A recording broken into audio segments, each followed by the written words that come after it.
muka yi zama da su bara yau ba da su saboda haka sai mu gode Allah ta wani wata ala da fara mana mana da rayuwarmu da ainihin da hankalinmu da tunanin da komi namu an mun zo ma haɗin mun yi maganganu da juna mun ga juna mun sha ruwa tare gode ma Allah a kan wannan wanda ke na biyu magana ta ma'aikata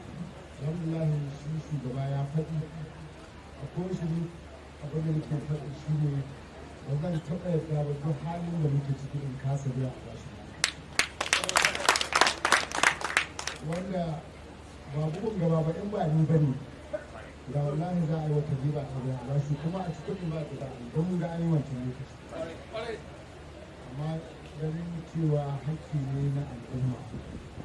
wanda dole ka ba su hakki dole in fito ta ko kaka dai ma'aikaci ya ji albashin na ya shiga mun zo da kudura kala daban-daban wanda na yi tunanin cewa in Allah da ma'aikata za su karɓi lokacin to ba abu bakin ciki za ga da san ma'aikatan da muka ceto ta kama su kai mu gwamnati da ba kasa misali lokacin da muka samu wani loan wanda cbn ta ba gwamnati yadda kudin sun ka shiga da san ma'aikata suka haɗa mu wani wanda ke biya bashi tun lokacin gwamnatin magana aka haɗa da ma'aikatan shari'a da ma'aikatan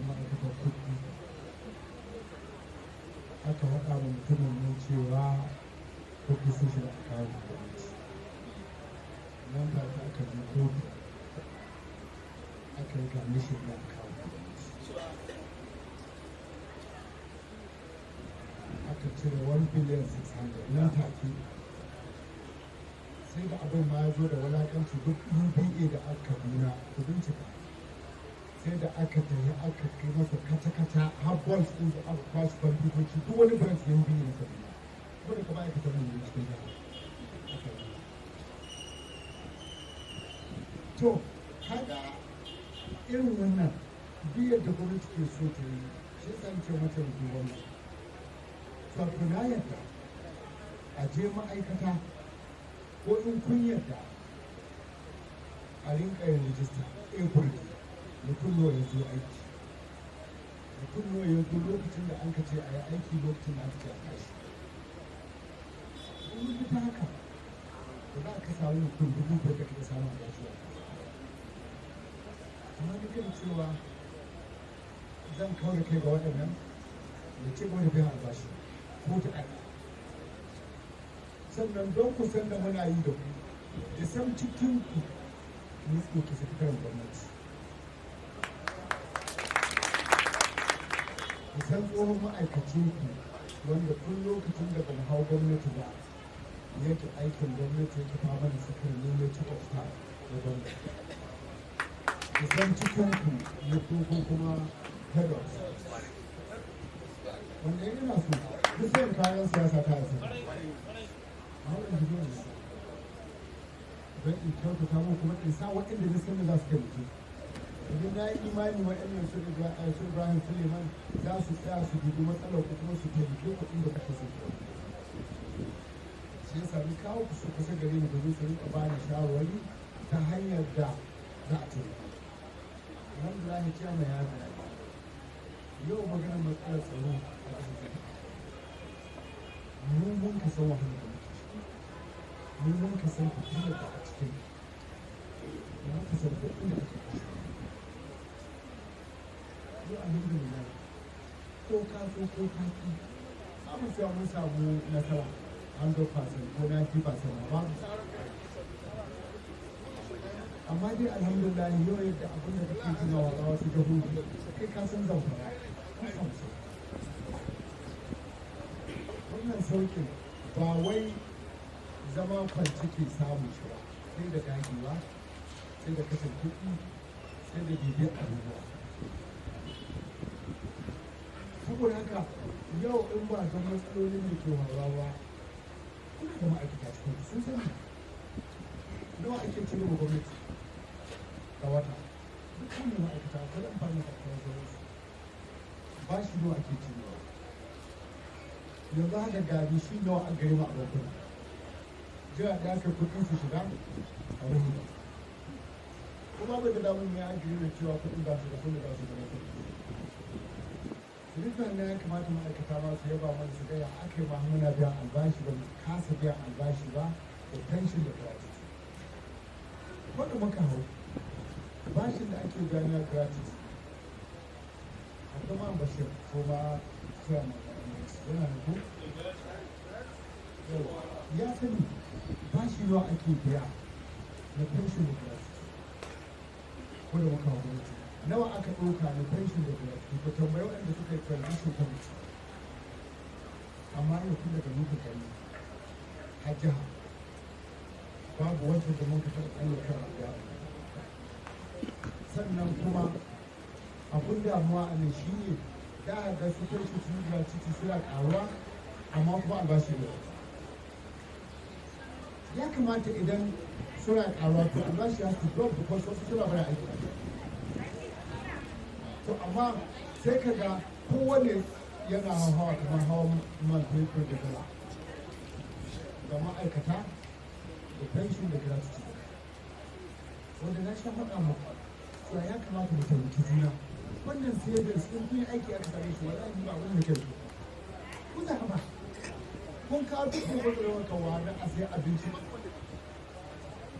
na san kun ta ba da kokon da za a sai abinci kuma na san na ba da idan ba ni so kuma ka ba zai duk da halin da jama'a take ciki na rashin kuna gani wasu jihohi sai dai su kuma kwakwun ƙananan hukumomi sai argumentin su da ya jiha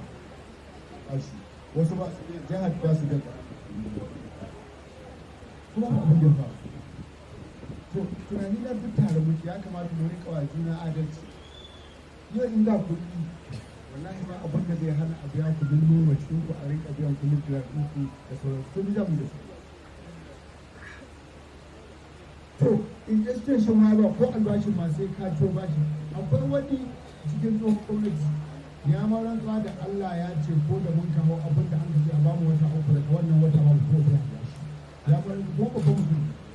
ya ce wallahi sun tattauna da in yi wa iyaka in iya biya albashi na wata uku sauran sun san bai iya biya saboda sun san illa sun taɓa amma zan ce ba kuma shi duk abin da za a yi a jari wanda aka ba ofis ya yi mataimakin gwamnatin shekara a tabbatar da a fara biya sai na ji albashi ya fara shiga da ajiyar ma'aikata abin da ya rara mu kasa tsakana da gwamnati ya ba da asa saboda haka abu ne wanda yau yanzu muna da wajen da za ku shi akwai hotel da hotel ne ba akwai ayyukan da ake yi wanda rabin cikin list na adadi ma'aikatan ilimi ya kamata su kansu a ce sun yi aiki domin a samu rabi kuma har yanzu rabin ɗin jihar zaune bai kai miliyan 100 bai kai 450 har yanzu rabin ɗin jihar so kaga abu ne wanda in ka kuma kan matsa al'umma za su ga an matsa musu kwanaki an zo za a doka hajiya ta da su ya rabe da suka tafi wani ya man tax cewa gaskiya ran kai za a sha haɓa gwamnatin ta bakin zuci ana asar kula da ni so in institution yau a ce hakikatai Nijar ba wai ko mudu za ka sai Nijar akwai rabe da suka amma akwai rabe da suka ɗaya amma wani mun koma babu wani abu da muke yi wanda za a ce da gwamnati komin gwamnati yan siyasa kan gwamnati ma'aikata kan gwamnati rabin kan gwamnati komi abin da ake so a biya shi ne muna da gidajen mai gasu ne kana taɓa gidan mai sayar da su har su kasuwar daji su kasuwar can ɗin wahala zai yi wa to ana cin mutuncin da sauransu a ƙidan rabin so kuma abu ne dole sai an bi sai an yi takatsantsan sosai yau in ka tare motoci kan ce sai sun biya yanzu ka je ka biya duk wanda zai boro abuja a shigo kaduna yana gani kafin tolgate manyan motoci da suke taruwa wurin nan duk motar ta tsaya wurin nan sai an ba ta speaker sai ta biya kayan cikin gari kana yin haka ne cikin zankarin zamfara wata tura kana yin haka kayan shiga kudu sun hannu suka fata da su saboda haka ya kamata mu ga wace hanya za a taimaki gwamnati don taimaki duk wani abu da za a samu na shiga ku ne beneficiaries ku za ku amfana da shi to amma in expression an daɗe komi ba a zuwa gwamnati ita ka biyan kuɗin ruwa gwamnati ita za ta saya alam ta biya kuɗin dizil ta biya kuɗin ma'aikata da na ƙwabata da duk gwamnati nawa ke shiga kuɗin ruwa da ma'aikata da gwamnati dukkan ku kun sani yau in za a ce kowa a ce sai ya biya kuɗin ruwa ka ja su za a ce ba sa wata da sai mun kalli ne reality na taɓa faɗa malam basir cewa lokacin ku yi ƙoƙari a samu ko wani hotel ko wani property a saya wanda da kuɗi da su rinka shigowa ga wannan ƙungiyar ta domin ma'aikata su samu sauƙi mai wannan filan ba sai mun gaba da shi da koma head of service da nuna na wani na san na ba ku wannan initiative ɗin na cewa inda za ku yi haka ba wani abu zai rinka shigowa ga gwamnati jihohi ba a rage da zama saboda haka yau duk wani abu da gwamnati za ta samu rana ina tabbata maka cewa first priority ina shi ne ba mun yi tunanin cewa da shi kuma harar sadi ne da za a samu manyan ma'aikata kamar yadda aka yi da ya za a samu ko motoci because some of them sai ko abin hawa ba shi da zuwa ofis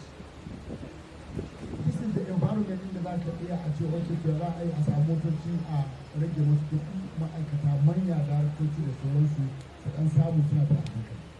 but duka sai da haɗin kanku an samu good initiative idan babu ba zai yi ba za ga cewa ma'aikata ma an sai yanzu nake magana da amma da ruwan da motoci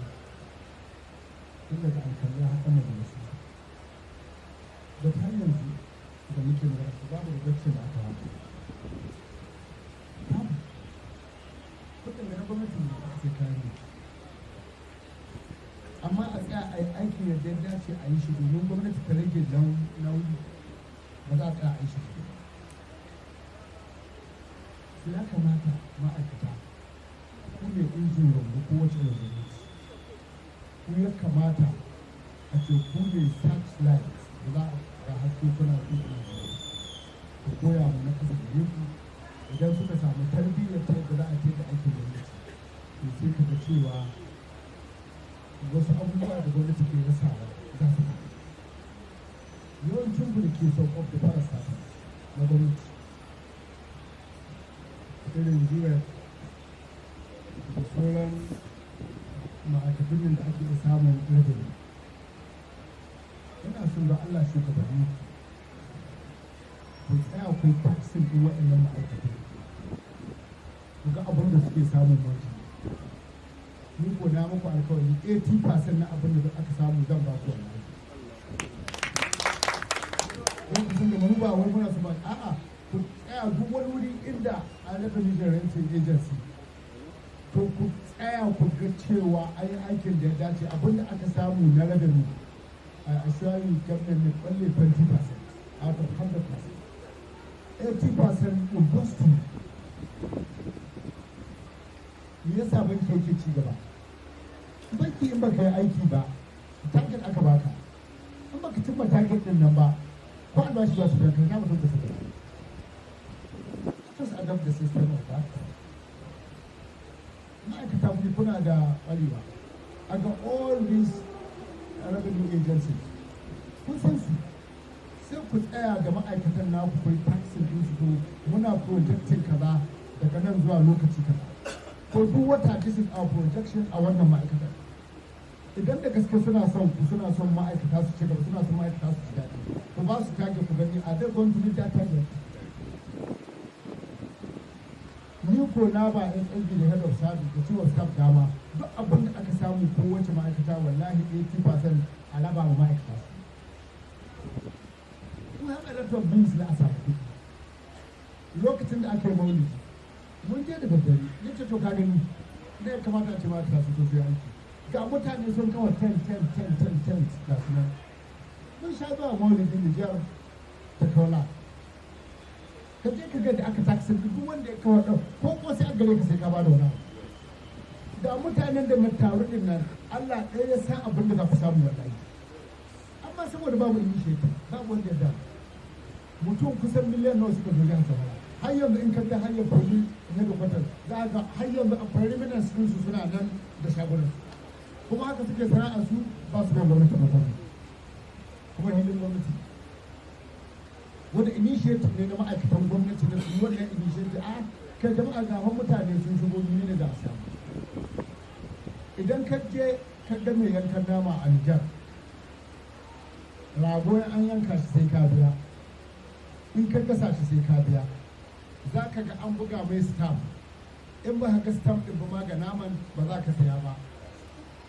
duk wani abu wanda zai sa a samu cigaba suna masu kawo coca-cola da irin ɗan bokitin nan yan an gane su sai an baka da ka biya amma nan abubuwa na faruwa muna samun shigowar baki da dama ka dubi ko tirolin siminti da ke shigowa suna fita ka dubi tirar da aka ɗaukowa da abinci daga Nijar ko a fitar da su zuwa Nijar sun abinci ka nawa ake samu ka je kasuwar wani ka je kasuwar shinkafa ka je kasuwar daji ka je talatin mahara ka je duk kasuwannin nan sai kuka cewa shi nawa ake yi lajin ga wannan kasuwanni kutum da kuka kuma ina don hana da kokon mu kutum da kuka yi da sannan kamar da ce kudin ne injin kudin ne za ku initiating abin da shigo ga gwamnati da kuma ku samu yau kasuwannin da an gare mu dai in kun sa ido kuma yaran ku da suke ta ihu cewa su kuma da sun sa ido sun tsaya kun kasuwannin ne sai ana iya samun abin da duk wata ma'aikatan ku ana iya samun kwana kun za ku yi kama ba a damu ba don ana son gwamnati ta gyara kasuwa ana son gwamnati ta gyara kala ana son gwamnati ta ba da duk wani abu da more rayuwa gwamnati ta yi titi ta ba da ruwa ta yi duka amma in kai sa ka kai da shi 100,000 ba ka iya ba gwamnati 3,000 ka sani shi ne ba ta ba gwamnati 3,000 yau idan ka ce duk sanda ka 200 a jihar Zamfara na baka 2,000 kasuwar shinkafa ɗaya sa nawa za a sayarwa so duk wani abubuwa ina son ku san da su sannan ku sake ɗamara a yanayin da muke ciki muna buƙatar sai mun canza launi na tafiya idan kuka canza ɗamara ni na san Allah zai shiga ciki kuma za ku samu gudunmuwa wanda kowanku zai samu da yawa sai buƙatar mu ya za mu kyauta mu but in this situation whereby we're handicapped ba zan faɗa muku ƙarya ba in zo abin da ke ya zo a ƙaunar mai kai ina son idan abin nan akwai shi kasa ko na sai lokacin da muka zo muka samu ranar sauƙi da sauransu na biya live grant an sai abinci mun ba da abin nan wani kaso ga ma'aikata saboda haka idan yau za a samu wasu kuɗi su shigo kuma za a yi kuɗi ni za mu yi a asali duk wani abu wanda zai shigo in dai daga na biya albashi na da rara da za ka fahimci wanda shi tabbasa amma dai abin da bai yi ba in ce ba mu abin da in kuma kwalakwali gobe bai ba ku ɗauke mu yau in sa muku rai duka abin nan bai muku shi ban ya haɗa wurare amma kuna da ma'aikata da ke tare da tare da su nasu duk sadda wani abu zai sauke kuma first priority shi ne ma'aikatan gwamnati saboda haka ina son ku ɗauki wannan a matsayin cewa ba gulki ba ne. Lokacin da muka je mitin da gwamnati, most of gwamnati da suka fi suka yi magana miliyan duka sun yi wasu ne.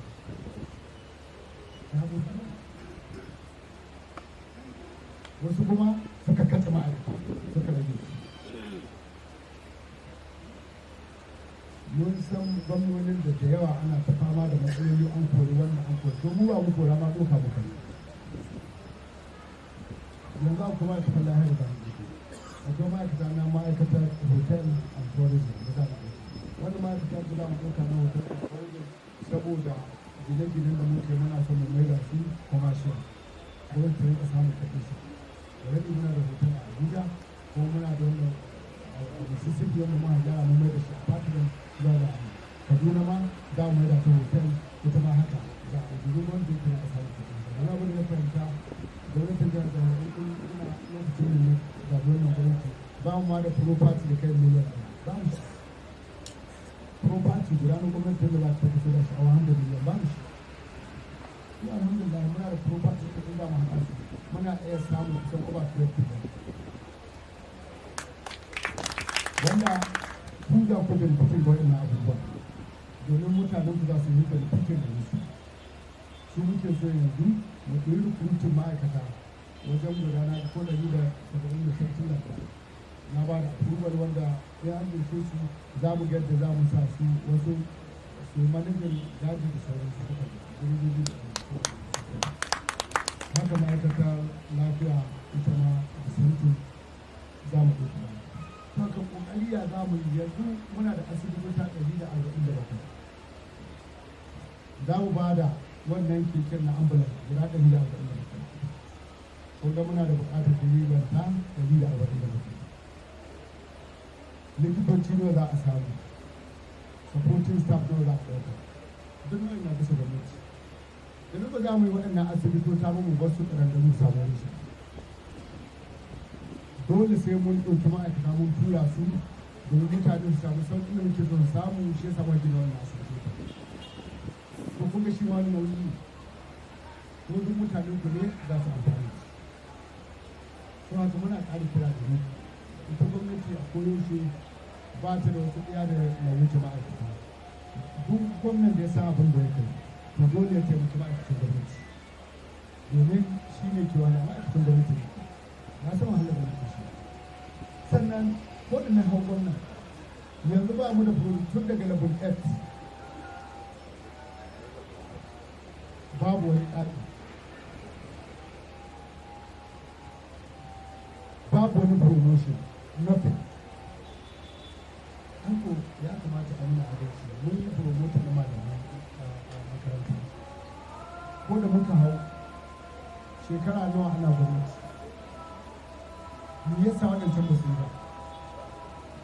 su ba su yi laifi ba mu muka yi laifi saboda haka mu ƙoƙarin mu a promotion mu zama fast sannan batun wannan na batun annual increment yes mun ce ma za a yi shi kuma but we are looking our ambulance to see how to accommodate it but amma for us even to achieve to go to a greater positions we have to do it saboda kada ɗin an yi kwatin ɗinta completely ba promotion babu wannan annual increment ɗin duka an ban gwamnati babu aiki yanzu shi yasa yanzu na ce mataimakon gwamnati rinka kula so that in ma ba a yi hatira ba za mu ɗauko wani launi da duk wanda ke zuwa ofis aka ta ko shi ko zai iya samun wata promotion za a tambaye shi because ya nuna he serious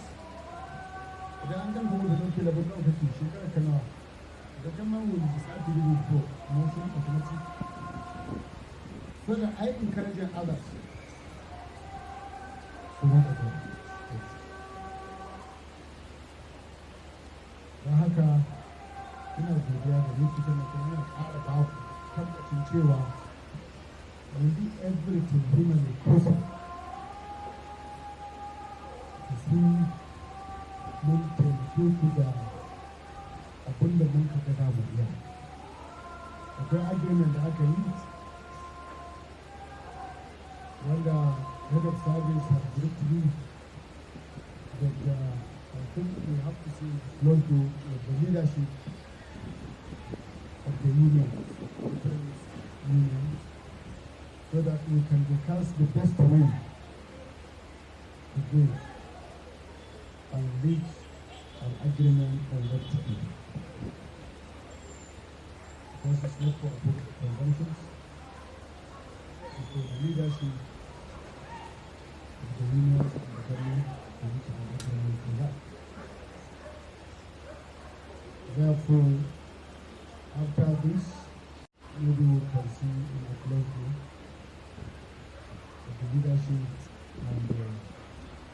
government's delegation so that we can discuss that. But the rest assured that I am 100% with you. We are doing everything possible to see that we make all of you happy. Because of the constraints the government does have, there are no other option but to put on hold for the actions. But I believe from now to at least next for maybe June, you realize what you need and you see what the government will do for you. So just be patient. We are working hard to make you a big success. We don't need to tell you lies. We don't need to deceive you. We are for real. What I will say is what I will do. Therefore, I assure you that the civil servant of the state will laugh at last, inshallah. Thank you very much for this visit.